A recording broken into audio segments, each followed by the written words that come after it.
Happy Easter. Oh, Roger. that's right. We're just going to start right out with Happy Easter. Easter season. It is. Mm-hmm. So tomorrow's Easter. This podcast is going out on Easter Eve. Right. We could If call you it will. Easter Eve, right? Mm-hmm. So we're going to talk a little bit about Easter today. Not about the religious holiday necessarily of Easter, but even though that's a really important recognition for those Christian followers out there who follow the Christian calendar and the holidays. Easter is a very important holiday, a very important recognition because it's sort of the definitive event that identified Christianity. Defining event of their faith, of their belief system. Right. Is the resurrection. Of course, that's what's celebrated. At Easter, it recognizes the resurrection. Right. And the final divinity of Jesus. You know, so that whole issue. So yes, Easter is the most significant day of the Christian calendar. Right.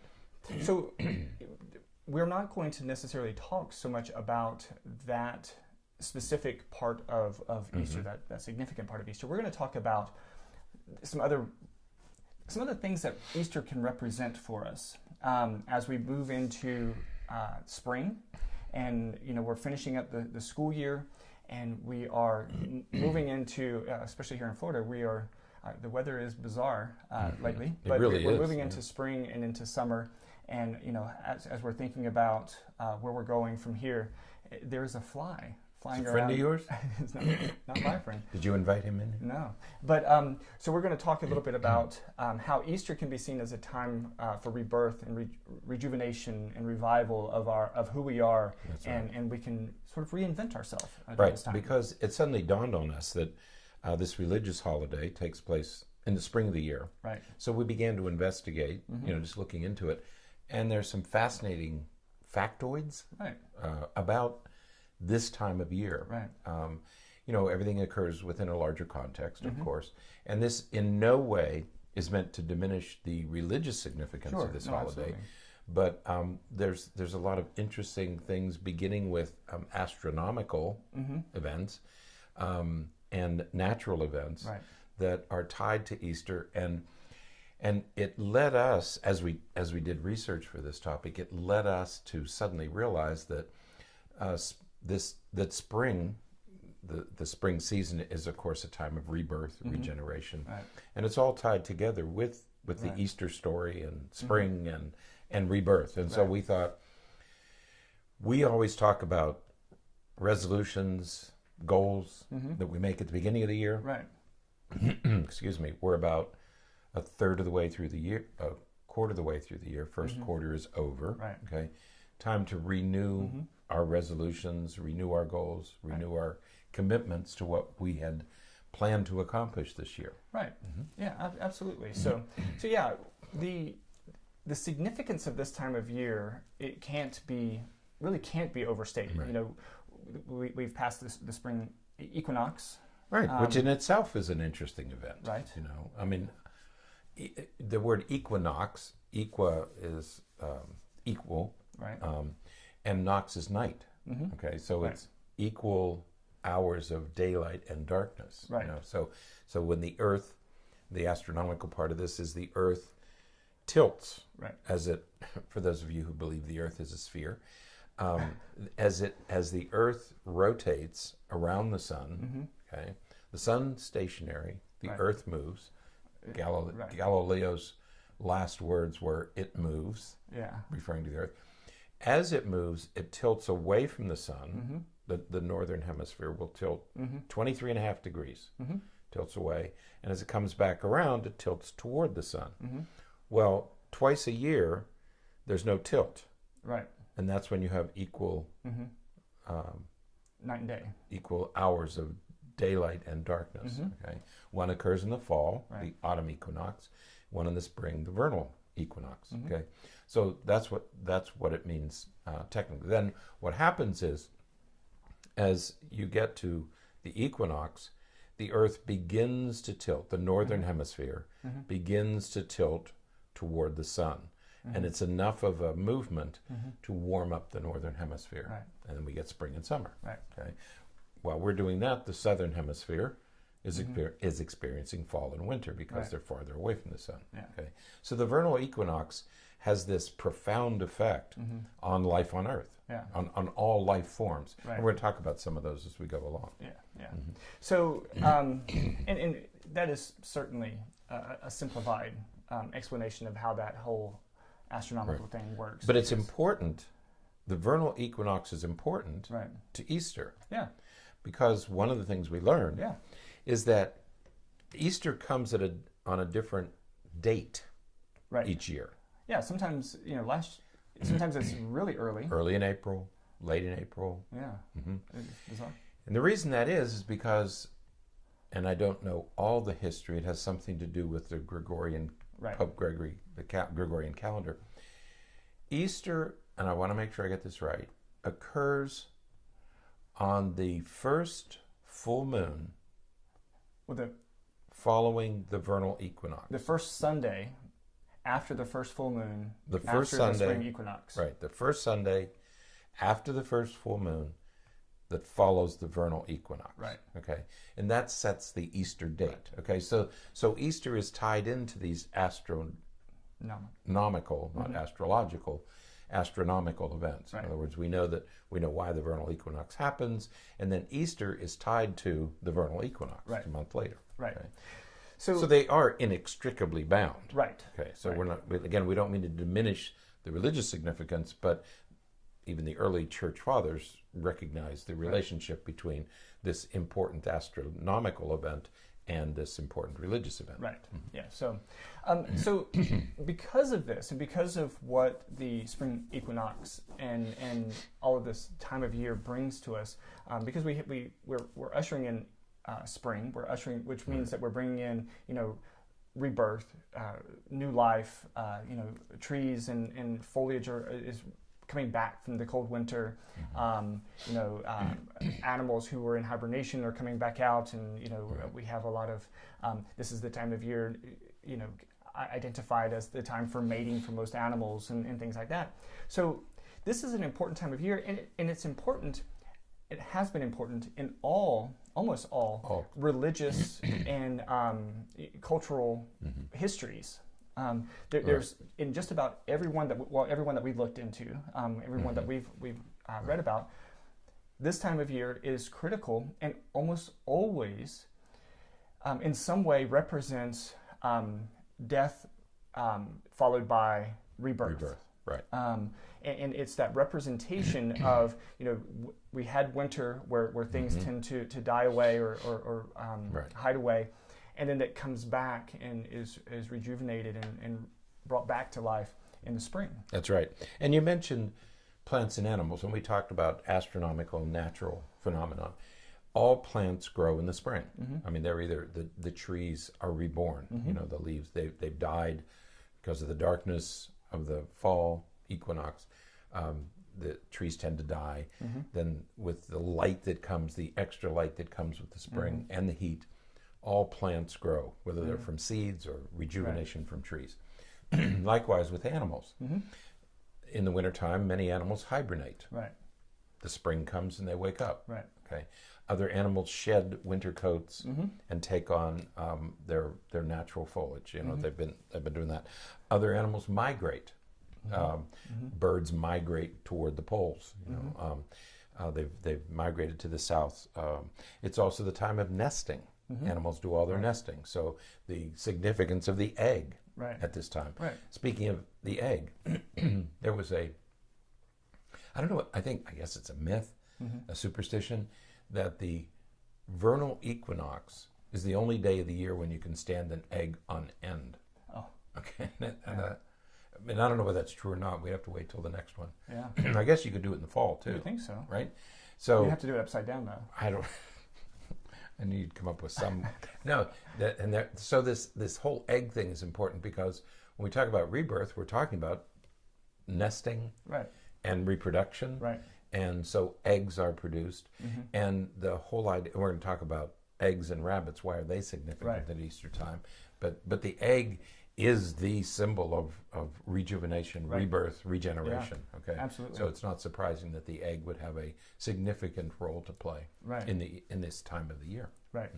Yeah. So when we're thinking about this, and as it relates to us, you know, we are relating the egg, the rebirth, Right. the new life, to ourselves, to how we can continue to, you know, mature, to evolve, to become better people. And this is a great time of year to really start to focus, or maybe refocus Refocus. on who we are and what we're trying to accomplish and what we want to make for ourselves in our lives. That's right. Because beginning with the ancient cultures, Right. I mean, back thousands and thousands of years, there's a famous astronomical thing that happens in Chichen Itza, the ancient Mayan ruins, that on the vernal equinox, there's a shadow that occurs, right. the shadow of the snake goes up these stairs. And so there's some significance to this. We don't know whether they did it on purpose, whether they knew enough astronomy to do that. Yeah. But there is this shadow. There are other things in Norse mythology. One of the early Celtic legends was Ostara, which kind of relates to Easter. And the symbols then were rabbits and eggs. Right. You know, so the whole thing about the Easter bunny and Easter eggs, which are symbolic of fertility and reproduction. Absolutely. And so after we researched this, the connection between natural, astronomical, rebirth, rejuvenation, the bunny, the egg, this time of the year, Easter, Passover. Right. Our Jewish brethren celebrate Passover. Certainly a new beginning. Right. It was a new beginning for the entire Jewish nation. You know, that they left Egypt and began a new life. Right. I mean, a really new life. So even the Passover story has this notion, this concept of rebirth, renewal, something new happening, because certainly after the Jews left Egypt and they went and started a whole new nation. Right. You know? And so the connection between all of these events and our personal decision making as psychologists, you know, there's an obvious connection between all of this and what we should be doing at a personal level. Absolutely. So we tend to focus on this most at the new year. You know, when our New Year's resolutions or New Year goal setting occurs, we usher in the new year with a fresh new set of New Year's resolutions.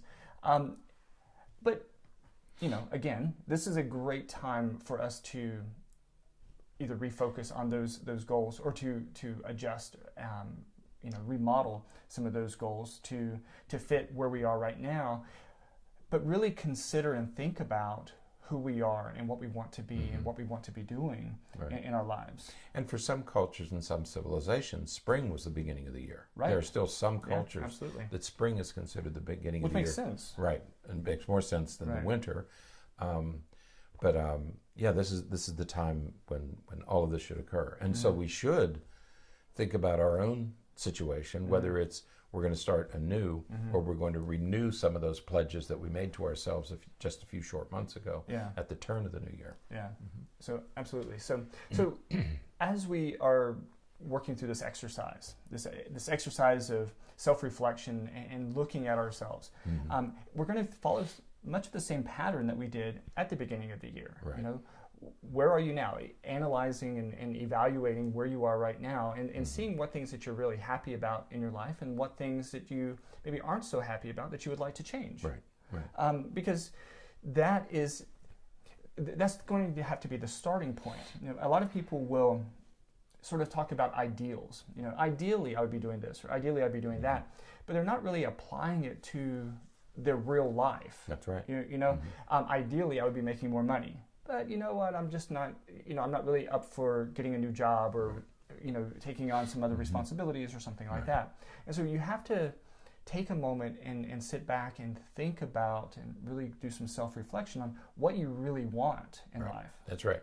And you can take your life in pieces. Right. You know, so what are your physical goals? Let's just take the most obvious. What did you want to lose weight? Did you want to gain weight? Did you want to change something physically? Did you want to get in better shape? Right. You know, how are you doing with that goal? Yeah. Did you want to start treating family members differently? You know, that you wanted to renew some relationships with friends or relatives. Right.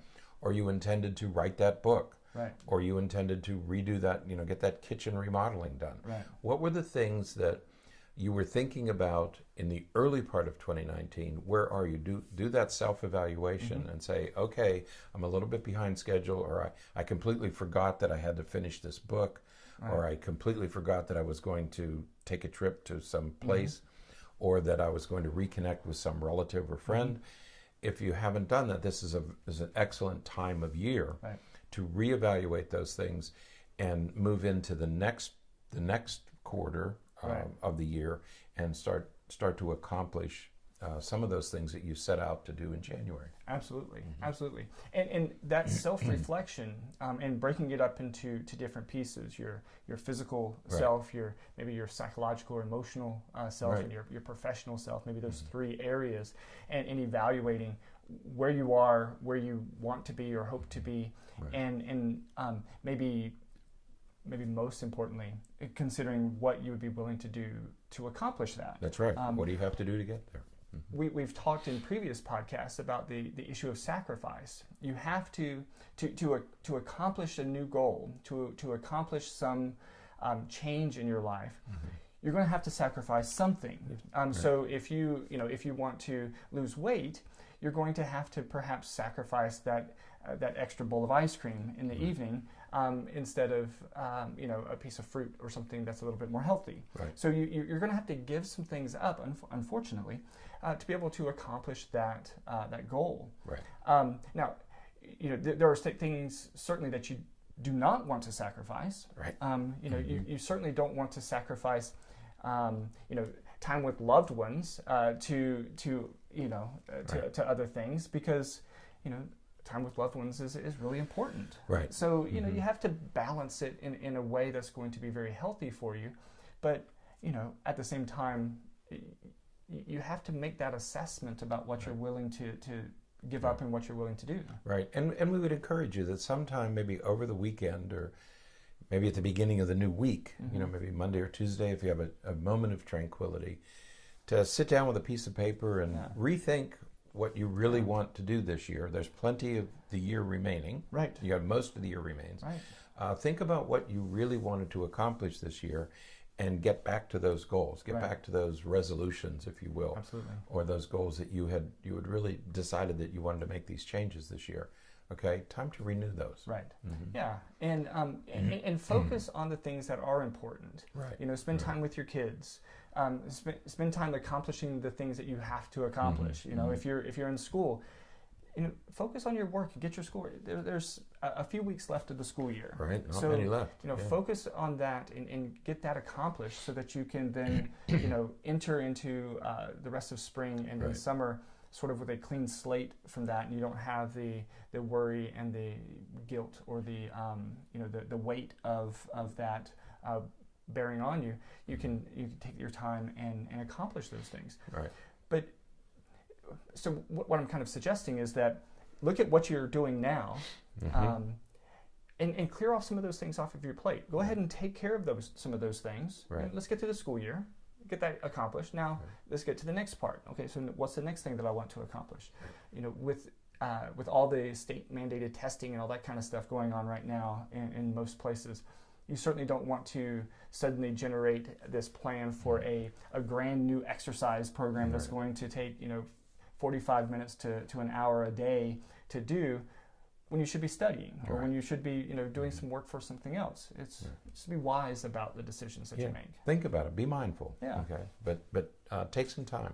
Absolutely. To rejuvenate, to renew. And spend some time. I guess the last thing to mention is spend some time outside. I read a very interesting article recently that said that we always talk about sedentary lives and versus walking and things like that. It showed that even a sedentary activity, just sitting out in greenery, sitting outside in the grass or under a tree or something like that, just sitting in an area with around nature significantly increases and improves mood, and makes us feel better, not just physically but emotionally as well. So, and this is the time of year when you can start doing that. Absolutely. We're in Florida. It's happening earlier. We realize that it's cold in some parts of the nation, but warm weather is coming. Yeah. And so spend some time outside. Absolutely. It just makes you feel better. Absolutely. So, all right, that's it then for today. Happy Easter, everyone. Happy Easter. Happy Passover. Happy whatever it is that you might be celebrating this weekend. And if you're not celebrating anything, happy Saturday to you. That's true. That'd be great. Celebrate something. Today's a great day. So. Right. All right. Until next time, stay happy, stay healthy, and forget to be afraid.